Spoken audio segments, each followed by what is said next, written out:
We got a thunderstorm in Morenci, Michigan coming through. Very heavy rain in Lenawee County coming through.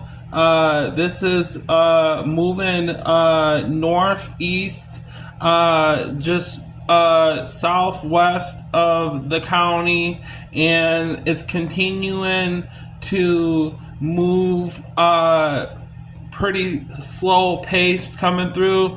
I'll let you know if we get any severe thunderstorm warning with the line of strong thunderstorms in lower Michigan of cold water area in Portland, Michigan.